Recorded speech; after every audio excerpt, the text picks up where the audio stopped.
प्रभु का धन्यवाद, एक बार फिर दोपहर के समय हम मिल पाए। जो हम सीख रहे थे इधर परमेश्वर के पवित्र वचन से, जितना जरूरी हमें जिंदा रहने के लिए श्वास है, श्वास लेना कितना जरूरी है। जिंदा रहना तो श्वास लेना जरूरी है कि नहीं जरूरी है। बोल सकते हैं ना जी काम है मुझे श्वास नहीं ले सकता। अरे भाई काम हो चाहे कुछ भी हो, श्वास तो लेना ही लेना है। श्वास बंद कर लो आप, क्या हो जाएंगे। श्वास बंद कर लिया, कितनों ने फांसी लगा लिया, गाड़ा बंद कर लिया, तो मूर्खता ही तो है, तो मौत ही तो है उसमें। तो परमेश्वर के पवित्र वचन में भी सीख रहे थे जैसे भोजन अति जरूरी है, श्वास लेना अति जरूरी है। हमारे शारीरिक जिंदा रहने के शरीर में बहुत सारी चीजें, पानी पीना कितना जरूरी है, ऑक्सीजन कितना जरूरी है। ऐसे ही आत्मिक जीवन में बहुत चीजें मजबूरी नहीं है बल्कि वो हमारी जरूरत है। जैसे श्वास लेते हैं तो बोझ लगता है हमें, जैसे पानी पीते हैं तो बोझ लगता है ना। वो चीजें कब बोझ होती है जब हमारा स्वास्थ्य सही नहीं होता। श्वास लेने में कब दिक्कत है, जब हमें कोई सांस की बीमारी है। खाना खाने में हमें कब दिक्कत है, भूख कब नहीं लग रही, जब पेट में कुछ रोग है। यानी कि ये जो हमारी जरूरत की चीजें हैं जिनके द्वारा हम जिंदा रह सकते हैं, अगर इन चीजों से अगर हम मतलब कर नहीं पा रहे, ले नहीं पा रहे, चख नहीं पा रहे, तो उसका साफ अर्थ ये है कि हमारा स्वास्थ्य क्या नहीं है, ठीक नहीं। ऐसे ही हम परमेश्वर के पवित्र वचन में जो पिछले दिनों सीख रहे थे, मसीह में बने रहने के लिए या हमें आत्मिक तौर पर जिंदा रहने के लिए कुछ बातें क्या हैं, अति जरूरी है। जैसे मान लो संगति रखना, प्रभु के साथ संगति रखना, प्रभु के साथ भी और प्रभु के लोगों के साथ भी। सप्ताह में जैसे हम इकट्ठा होते हैं अति जरूरी है। बीच बीच में लोग भोज की भी संगति है। तो हर एक विश्वासी के अंदर वो मतलब उत्साह होना चाहिए प्रार्थना का, संगति का। न केवल कलीसिया में संगति करने का उत्साह होना चाहिए, मन होना चाहिए, बल्कि प्रभु के साथ हर दिन हमारी क्या होनी चाहिए, संगति होनी चाहिए। तो संगति जरूरी है, उसके लिए प्रार्थना जरूरी है। प्रार्थना ऑक्सीजन है, श्वास है। अगर एक व्यक्ति की प्रार्थना रुक जाएगी ना तो उसका आत्मिक जीवन या परमेश्वर के साथ का संबंध क्या हो जाएगा, कुछ दिनों में खत्म हो जाएगा, सूख जाएगा। आपने पौधा लगाया, उसमें पानी नहीं दे रहे, क्या चाहिए पौधे को, खाद चाहिए भाई, पानी चाहिए, सुरक्षा चाहिए भाई। तो ऐसे ही आत्मिक जीवन के लिए, जैसे हम शरीर के लिए, देखो शरीर में तो हमें जिंदा रहने के लिए पता, जिंदा खाएंगे नहीं तो सीधा मरेंगे, इसलिए हम रोटी के लिए सब करते हैं, करते कि नहीं करते। तो हम कई बार आत्मिक जीवन को क्या नहीं देते हैं, उतना महत्व नहीं देते, प्रभु की संगति को उतना महत्व नहीं देते, प्रार्थना को उतना क्या नहीं देते,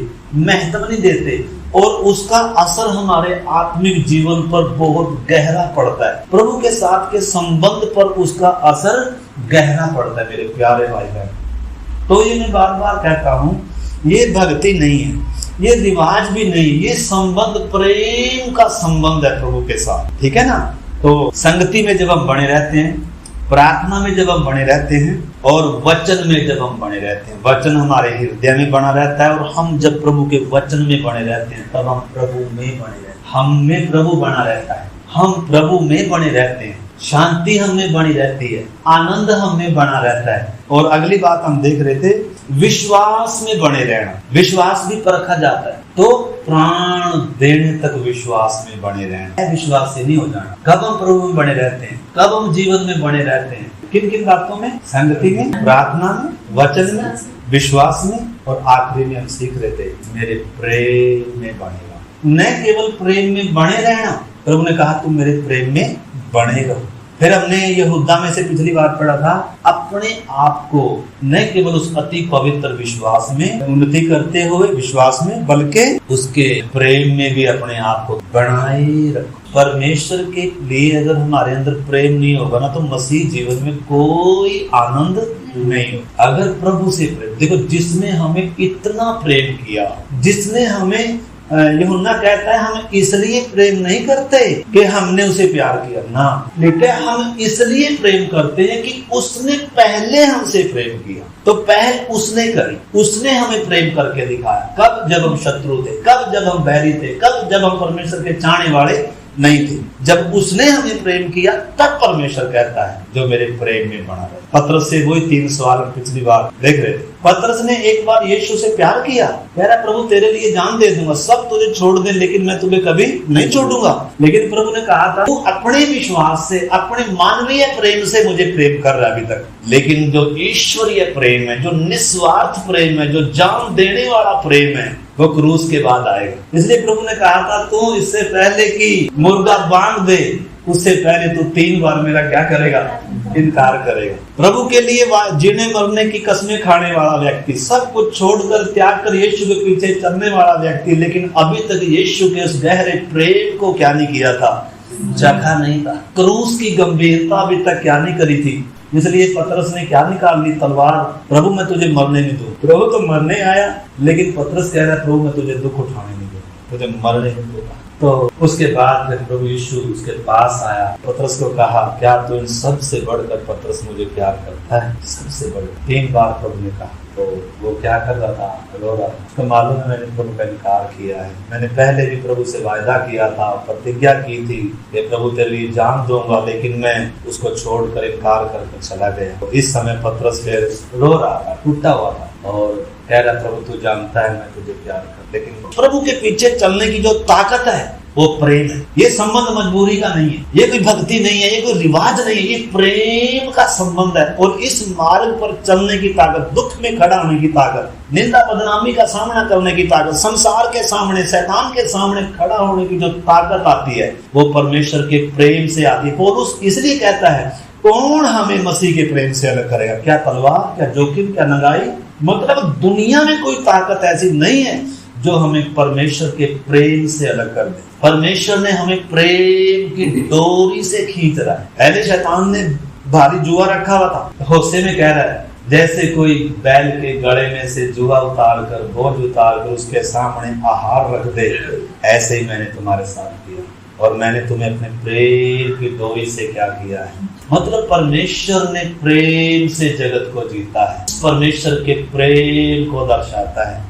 तो जब पतरस ने उस बात को समझा तब प्रभु यीशु कह रहा है अब मेरे पीछे। पहले भी कहा था मेरे पीछे हो गए, पहले भी पतरस प्रभु के पीछे चला था, लेकिन अब प्रभु यीशु मसीह के पीछे जो चल रहा है उसकी सोच बदल चुकी है। अब प्रभु यीशु के लिए उल्टा लटक कर क्रूस पर अपना खून देकर सबूत दिया कि मैं यीशु से क्या करता हूँ, क्या। तो धरती पर मनुष्य को परमेश्वर के प्रति अपने प्रेम प्रकट करने का प्लेस है। वास्तव परमेश्वर अपने प्रेमियों के साथ अनंत काल बिताने जा रहा है। एक अनंत काल है वास्तव में। परमेश्वर की योजना ये धरती नहीं है, एक अनंत काल है। धरती पर परमेश्वर उन लोगों को जो परमेश्वर से प्यार करते हैं, जिन्होंने परमेश्वर का प्यार चखा हो, जिन्होंने क्रूस की गंभीरता समझी हो, जिन्होंने अपने पापी होने की गंभीरता समझी हो, जो अपने आपे में आए हो, जिनकी आंखें खुली हो, उनको जो प्रभु की संगति से प्रेम रखते हो। परमेश्वर ने लिखा है अपने प्रेम रखने वालों के लिए ऐसी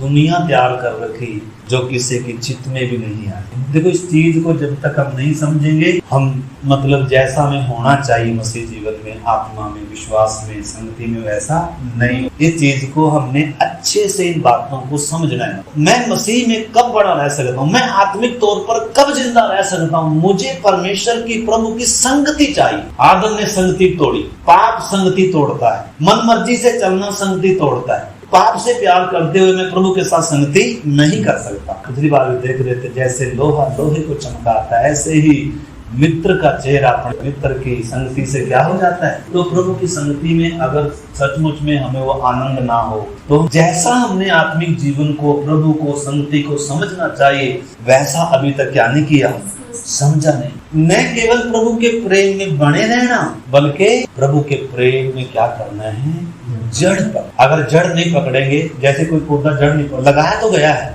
जैसे हम अभी धान लगता है, धान लगाते हैं ना, एक जगह से उखाड़ कर दूसरी जगह लाते हैं, पहले उसके लिए जमीन तैयार करते हैं और फिर उसको पौध को तो उस जगह पर लगाते हैं। तो उसने क्या पकड़नी है, जड़ पकड़नी है। जड़ पकड़ने के लिए पूरा उसके लिए जमीन तैयार कर रखी है। ऐसे ही प्रभु ने प्रेम का ऐसा जमीन तैयार करी है जिसमें एक विश्वासी ने जड़ पकड़नी है संगति में। अगर इग्नोर कर रहा है, एक दिन प्रार्थना नहीं हो रही तो उसको इग्नोर नहीं करना। आज मेरे से प्रार्थना क्यों नहीं होता? आपको मालूम है, एक दिन इग्नोर किया, 2 दिन इग्नोर किया, 3 दिन किया, एक बार संगति इग्नोर करी, 2 बार संगति इग्नोर करी, धीरे धीरे धीरे धीरे फिर वो बात बहुत लंबी हो जाती। तो एक प्यार का संबंध है। यीशु ने कहा जैसे डाली दाखलता में बनी रहती है, तुम भी मुझ में बने रहो। डाली हर समय बनी रहती, डाली कभी कभी नहीं बनी रहती। हम डाली के समान सांटे गए, तो ये बातें हमने सीखी थी। तो आइए हम एक बार दूसरा Corinthiयों 5 का 14 और 15 पढ़े तो। क्योंकि परमेश्वर का प्रेम,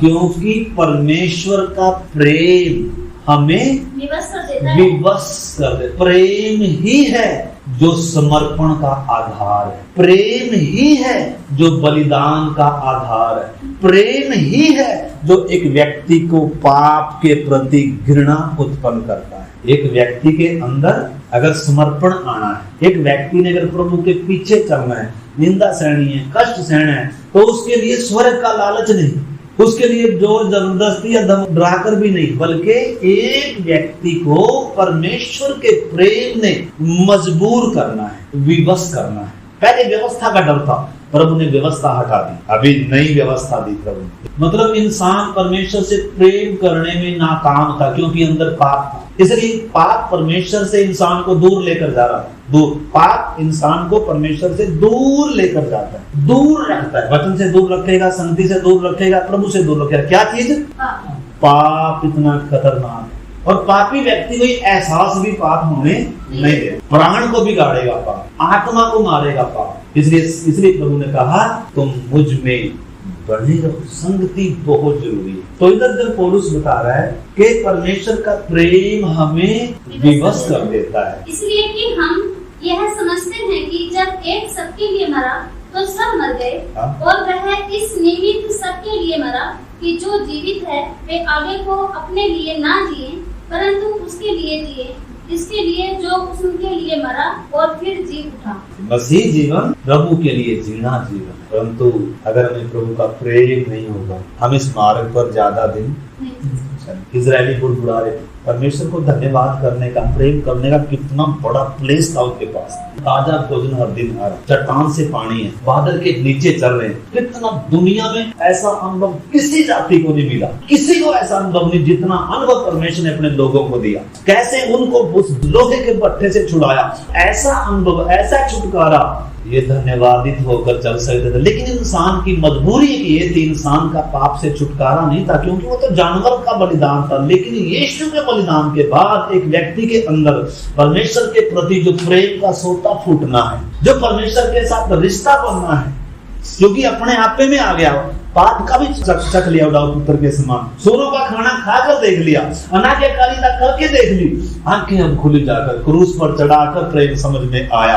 अब एक व्यक्ति को मतलब उसका प्रेम मजबूर करना है कि मुझे प्रभु के पीछे चलना है, मुझे प्रभु के लिए जीना, मुझे दुनिया के लिए नहीं जीना, मुझे काम के लिए नहीं जीना। जिसने अपना एक लौता पुत्र भी रख नहीं छोड़ा, क्या 2 टाइम की रोटी मुझे नहीं दे सकता? प्रभु ने कहा आकाश के पक्षियों को देखो। उनको यीशु पर विश्वास करने की जरूरत है क्या? ताजा भोजन भात परमेश्वर खिला। सोशल फूलों पर ध्यान कर, वो कैसे बढ़ते। परिंदों को देखो, ना खते हैं ना बटोरते हैं, लेकिन फिर भी तुम्हारा स्वर्गीय पिता इनको खिलाता है। तुम्हारा मूल्य इनसे कितना ऊंचा है। क्या परमेश्वर उन्हीं की चिंता करता है? परमेश्वर कह रहा है क्या तुम इनसे अधिक मूल्य नहीं रखते? जानवरों के लिए यीशु मरा है क्या? हमारे लिए। लेकिन जानवरों के अंदर परमेश्वर पर भरोसा है। वो हर दिन क्या खिलाता है? सुबह उठकर परमेश्वर की आराधना करते हैं, तक से अपनी भाषा हम करते हैं, करना है, बात करना है, संगति करना है, आराधना करना है, गीत गाना है, इंजॉय करना है, और मतलब इस रिश्ते को और गहरा करना है, इस प्यार को और गहरा करना है, इस विश्वास को और गहरा करना है, इस संगति को और गहरा करना है, जड़ पकड़ना है। मतलब किसमें? प्रभु में। जैसे कुलुस्सियों की पत्री में लिखा है, कुलुस्सियों की पत्री में पढ़ लीजिए, कुलुस्सियों 2 का 7। जैसे तुमने मसीह यीशु को प्रभु करके ग्रहण कर लिया है, वैसे ही उसी में चलते रहो और उसी में जड़ पकड़ते और बढ़ते जाओ, और जैसे तुम सिखाए गए वैसे ही विश्वास में दृढ़ होते जाओ और अधिकाधिक धन्यवाद करते रहो। हाँ, धन्यवाद। मतलब जैसे यीशु को प्रभु कर स्वीकार किया, अंगीकार किया, बपतिस्मा लिया, यीशु को ग्रहण किया, वैसे ही उसी समर्पण में, उसी आनंद में हमें हर दिन बढ़ना था। लेकिन बीच में हमने संगतियां तोड़ दी, बीच में हमने प्रार्थना छोड़ दी, बीच में हमने वचन को इग्नोर कर दिया।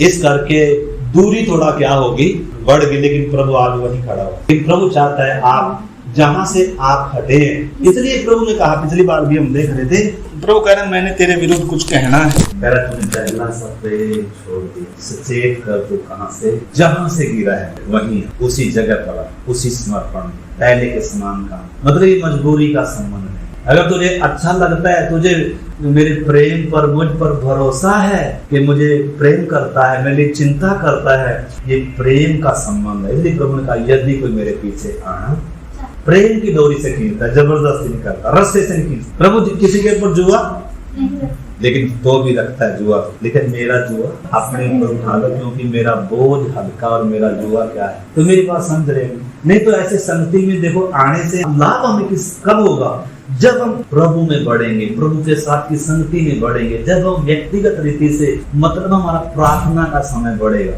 अगर हम प्रार्थना नहीं करते तो मैंने कितनी बार बताया, हम अपने गले को, अपने श्वास को बंद कर रहे हैं। पर प्रार्थना ना कर कर तो कितना देखो क्या है, मर जाएंगे हम। प्रार्थना ना करना पाप है, प्रार्थना ना करना आज्ञा तोड़ना है, प्रार्थना ना करना अपने आत्मिक जीवन को बलि करना है, आत्महत्या करना है। अगर वो श्वास जरूरी है शरीर की, तो आत्मिक श्वास जरूरी नहीं है।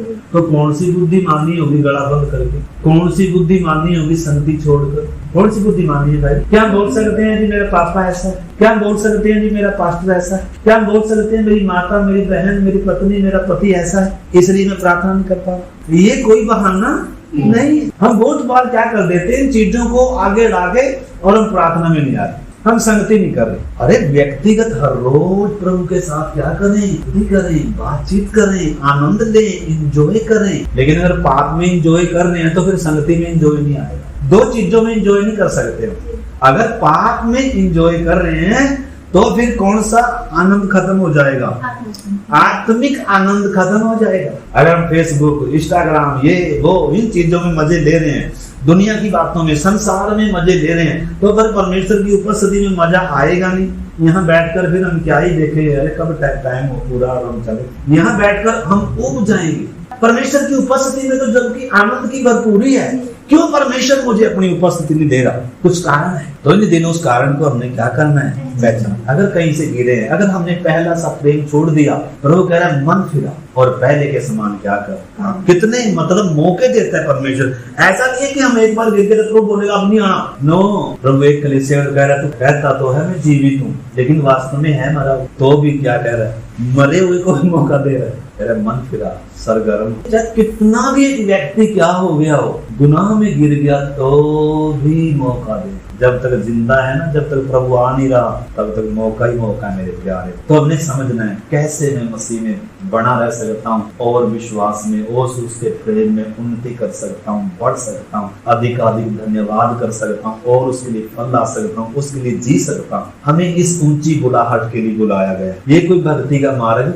हमें नहीं दिया गया। तो आइए हम एक वचन और निकालें। पहला कुरिन्थियों 16 अध्याय 13 आयत पढ़ें। जागते रहो, विश्वास में स्थिर रहो, पुरुषार्थ करो, बलवंत हो, जो कुछ करते हो प्रेम से करो। जागते रहो, विश्वास में स्थिर रहो, पुरुषार्थ करो, मतलब बलवंत होना। और आगे मुख्य बात है जो हम सीख रहे हैं, ठीक है, जो भी कुछ करते हो मजबूरी से नहीं बल्कि प्रेम से करो। प्रार्थना कर रहे हो तो प्रेम से करो, आराधना कर रहे हो तो प्रेम को आधार रखकर, वचन पढ़ रहे हो तो प्रेम को आधार, कुछ पाने के लालच से नहीं, किसी मजबूरी सोच कर नहीं। अगर मजबूरी है तो ना प्रार्थना करो प्रभु। ऐसी प्रार्थना प्रभु क्या नहीं करता।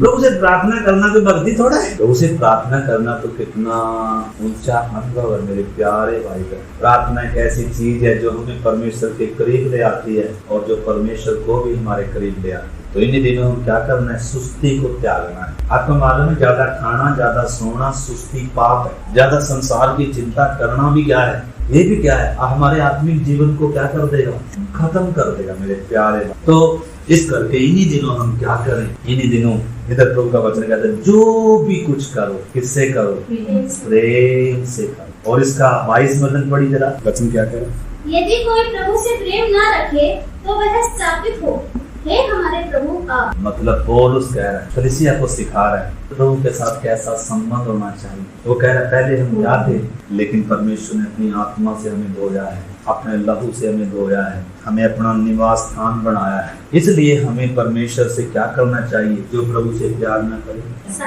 प्रभु से प्यार न करना। सारी व्यवस्था का सार है तू अपने प्रभु से, अपने स्वामी से, वो जो सब कुछ का दाता है, शांति का, हर चीज का सृजनहार है, जिसने तुझे अपने हाथों से बनाया है, अपने जीवन का श्वास फूंका है, माँ के गर्भ से जो रास्ता आया है, जो तेरी इतनी चिंता करता है, जिसने प्रेम का सबूत दिया है, उस परमेश्वर से क्या करना है? कैसे? आद्य पूरे मन से, सारी शक्ति से, पूरे प्राण से क्या करना है? व्यवस्था में इंसान नहीं कर पाया क्योंकि पाप का समाधान नहीं था, लेकिन यीशु ने वो सारी बाधाएं क्या कर दी? दूर कर दी। अब एक इंसान को ऐसा प्लेस दिया है ताकि इंसान परमेश्वर के साथ क्या कर सके? संगति कर सके, मेल कर सके, प्रेम कर सके, भरोसा रख सके। परमेश्वर ने मेरे लिए अच्छा सोच के रखा हो, परमेश्वर ने मेरे लिए अनंत काल सोच के रखा हो। भले ही इस धरती पर थोड़ा कष्ट होगा, समस्या होगी, लेकिन चलने की जो ताकत है वो मुझे प्रेम की डोरी से क्या करता है? कैसे खींच रहा है?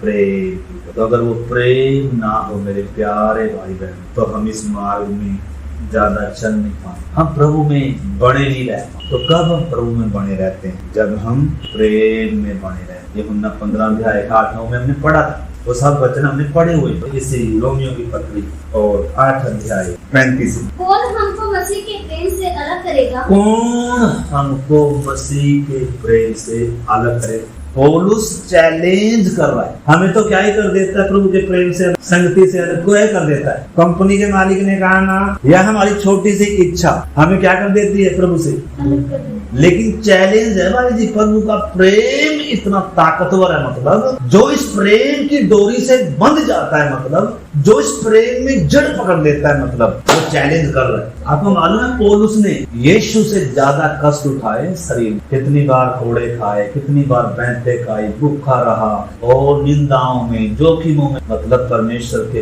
प्रेम में विवश होकर था। और क्या कह रहा है? मैं उसके दागों को अपनी देह में। और ऐसे लोगों को, ऐसे संतों को, ऐसे चरित्रों को अनंत काल में जो उनका जो परमेश्वर के साथ का जो रिश्ता होगा, दुल्हन में या उस नए यरूशलेम का वो हिस्सा होंगे, जो बाकी हमारे जैसे शायद उनके प्रकाश में क्या करेंगे, उनके प्रकाश में चले। मौका हमें भी है, हमारे सामने भी वही परमेश्वर का प्रेम कम नहीं हुआ, कम हो गया क्या? परमेश्वर पौलुस को ज्यादा प्यार करता है कि हमें भी बराबर करता है? परमेश्वर किसी का पक्षपात करता है? पक्षपात नहीं करता। लेकिन जो कोई जय पाए, जो कोई मेरे पीछे आना, यदि कोई मेरा चेला होना चाहे, तो मजबूरी ना समझे प्रार्थना करना, मजबूरी ना समझे संगति करना, मजबूरी ना समझे वचन पढ़ना।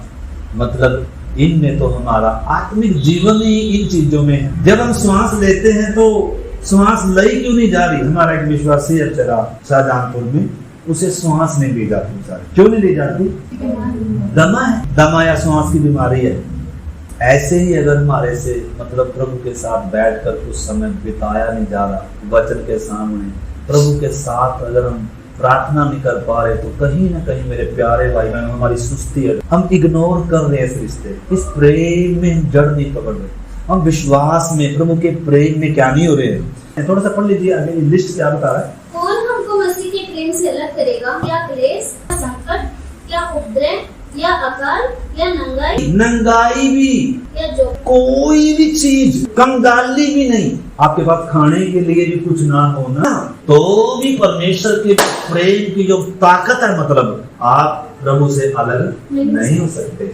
अगर वो डोरी में सचमुच में अगर आप बंधे हैं, अगर बंधे ही नहीं है तो हम उन इजरायलियों के समान हो गए जब सब कुछ है प्रभु तेरा धन्यवाद, और जब कुछ नहीं। अय्यूब का सब कुछ बर्बाद हो गया तो भी क्या कह रहे हो? जिसने दिया उसने लिया, उसका क्या हो? हम कर पाएंगे? अय्यूब के समान कर पाएंगे? अय्यूब ने हमारी तरह परमेश्वर के प्रेम को थोड़ा चखा है, वो तो हमने चखा है। अय्यूब से समर्पण की मांग ज्यादा करता है परमेश्वर हमारे से या कम?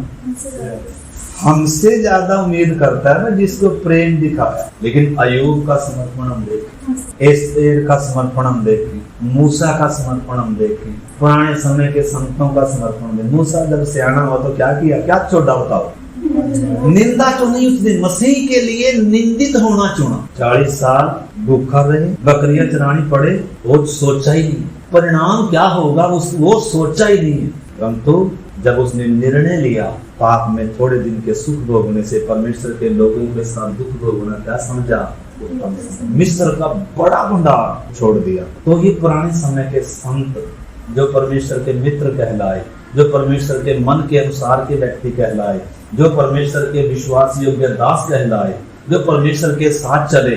पूरी बाइबल मेरे प्यारे भाई बहनों, आप पढ़े, बाइबल को पढ़े, वचन पढ़े हर दिन, थोड़ा दिन क्या करें। तो किन किन बातों, 5 बातें, संगति में बने रहना, प्रार्थना में बने रहना, वचन में बने रहना, विश्वास में बने रहना और परमेश्वर के प्रेम में बने रहना सिर्फ नहीं है। आखिरी आयत इफिसियों 3 का 16 वचन पढ़े।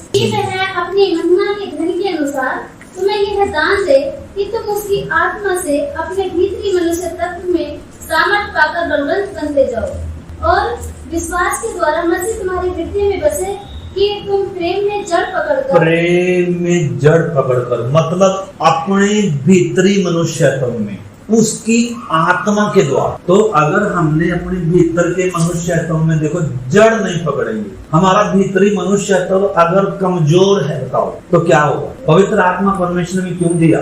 पवित्र आत्मा के द्वारा परमेश्वर का प्रेम हमें डाला जाता है ताकि हम परमेश्वर से प्रेम कर पाए। परमेश्वर को वो आदर जो इजरायली नहीं दे पाए, वो बुड़बुड़ाए थे, उन्होंने क्या किया, बलवा किया, वो मिस्र की तरफ बैकस्लाइड हुए।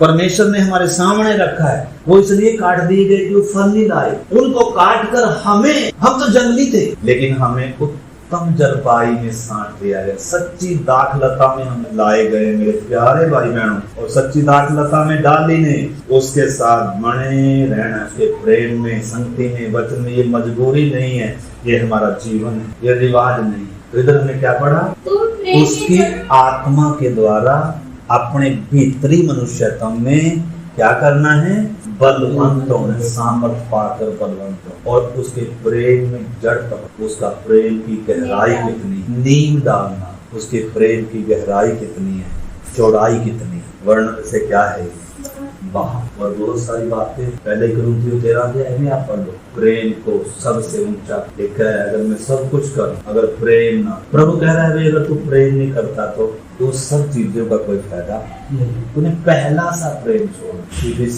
प्रकाशित वाक्य 2:5 हमने कई बार पढ़ लिया। मुझे तेरे विरुद्ध कुछ कह, आज प्रभु हमारे विरुद्ध भी कुछ कह रहा है, मुझे तेरे विरुद्ध कुछ कहना है कि तूने अपना पहला सा प्यार क्या कर दिया, और सचेत कर तू कहाँ से, याद कर तूने कहाँ खोया, ढूंढ उसको। अब्राहम एक बार मिस्र में चला गया, अकाल आ गया ना, परमेश्वर ने बुलाया था, कनान में बुलाया था, लेकिन अकाल आ गया। परमेश्वर से उसने पूछा नहीं और मिस्र में चला। मिस्र में उसके साथ समझाना कर लिया, अपनी पत्नी को भी दे गए। तो परमेश्वर विश्वास योग्य उधर से लेकर आए, ले तो जरूर आया, लेकिन उधर आप वचन में पढ़ोगे ना राजेंद्र भाई, जिधर से वो हटा उसी समर्पण में परमेश्वर हमें, मतलब समर्पण वो ही होना चाहिए। प्रभु से प्यार है आधार मसीह जीवन। प्रभु से प्यार हो, प्रभु से प्यार होगा तभी हम दूसरों को भी कर पाए। अगर प्रभु से नहीं है तो हम और से भी प्यार नहीं कर। तो आइए दोपहर के समय मेरे प्यारे भाई बहन, मतलब सुनकर अनसुना ना करें। इसी समय भले कोई बड़ा चमत्कार ना हो सकता है अगर सचमुच में टूटे हृदय से प्रार्थना करें, कहें प्रभु तेरी आत्मा से, तेरे प्रेम से मुझे भर, हमारे ऊपर है। प्रभु के यहाँ देरी नहीं है, प्रभु कह जो कोई प्यासा हो मेरे पास। लेकिन यहाँ के लिए यही सिर्फ नहीं, आप घर में जाएं, हर रोज जब आप सुबह उठते या आज रात भी आप जब बिस्तर पर जाएं, कुछ समय आप प्रभु के साथ बिताएं, वचन के साथ बिताएं, अपनी बाइबल को प्रेम करें मेरे प्यारे भाई, परमेश्वर के वचन को प्रेम करें, प्रभु यीशु मसीह को प्रेम करें मेरे प्यारे भाई। आइए उसे कहें प्रभु तेरे प्रेम में मैं अपने भीतरी मनुष्यत्व में जड़ पकड़कर बलवंत होता जाऊं। प्रभु तेरा प्रेम मुझे विवश करे खुदा। हम सब प्रार्थना, जैसे डाली दाखलता में बनी रहती है, आइए ऐसे इन्हीं दिनों हम प्रभु में बने रहें मेरे प्यारे भाई बहनों। प्रभु का आगमन निकट है, आशा ना खोएं, पीछे ना हटें। आइए प्रभु से प्रेम कम ना हो, आइए संसार से हमारा प्रेम कम हो जाए। संसार की चीजों से हमारा प्रेम कम हो जाए। आइए इन दिनों प्रभु से हमारा प्रेम बढ़ जाए। आइए प्रभु के वचन से हमारा प्रेम बढ़ जाए। हालेलुया। धन्य है वह ओ जो यहोवा की व्यवस्था से प्रसन्न रहता है, जो पापियों के मार्ग में खड़ा नहीं होता, जो ठट्ठा करने वाले मंडली में बैठता नहीं है, वो तो यहोवा की व्यवस्था से प्रसन्न रहता है। आइए मेरे प्यारे भाई बहनों, हम विश्वास में मजबूत हो जाएं। आइए प्रेम में जड़ पकड़े। आइए सुस्ती को त्याग कर दिनों प्रभु के साथ समय बिताए, प्रार्थनाएं करें, उससे आराधना करें, उसके क्रूस की उस वेदनाओं को समझने का प्रयास करें। प्यारे प्रभु, ये वचन हमारी आत्मिक उन्नति का कारण हो जाए। प्रभु, हम प्रेम में जड़ पकड़े प्रभु जी, हम विश्वास में स्थिर हो जाए, हम पुरुषार्थ करें प्रभु जी, हम जागृत रहे खुदावन प्रभु, तेरी बाट जोते रहे प्रभु जी, तेरे आगमन की तैयारी करें प्रभु जी, अपनी दौड़ को पूरा करें, हमारा लक्ष्य हमारे सामने रहे प्रभु, हमारी आशा बढ़ती जाए प्रभु। देश दुनिया की जब घटनाएं चिल्ला रही हैं कि आप अति शीघ्र आने वाले हैं प्रभु, हम एक एक को अपनी तैयारी पूरा करने के लिए, एक एक को विश्वास में, जैसे पौलुस कहता है, मैंने अपनी दौड़ को पूरा किया है, मैंने विश्वास की रखवाली की है और मैं अच्छी कुश्ती लड़ चुका हूँ। भविष्य में मेरे लिए वो मुकुट रखा हुआ है, मेरे लिए ही नहीं, उन सबों के लिए भी जो प्रभु यीशु की आमद को प्रिय जानते हैं। प्यारे प्रभु, तेरे प्रेम में हम जड़ पकड़े, इन दिनों प्रार्थनाओं में समय बिताएं, सुस्ती को त्याग कर प्रभु, लापरवाही को त्याग कर। कितने दिन हम लापरवाही में बिताए, तुझसे दूर रहे प्रभु जी, हम एक एक को क्षमा कर खुदा। इन दिनों सचमुच में हम एक एक के अंदर टूटा मन आए, आपको प्रेम करने वाला मन आए, आज्ञाकारिता आए प्रभु जी, आपके पीछे चले और आपके साथ हमारा वो संबंध गहरा हो जाए, आपके प्रेम में जड़ पकड़े। हम सब पर आप ऐसा अनुग्रह कर खुदा, आपके हाथों में सौंपते हैं। धन्यवाद के साथ प्रार्थना को हमारे उद्धारकर्ता प्रभु यीशु मसीह के नाम से हम मांगते हैं। सबको जय मसीह की।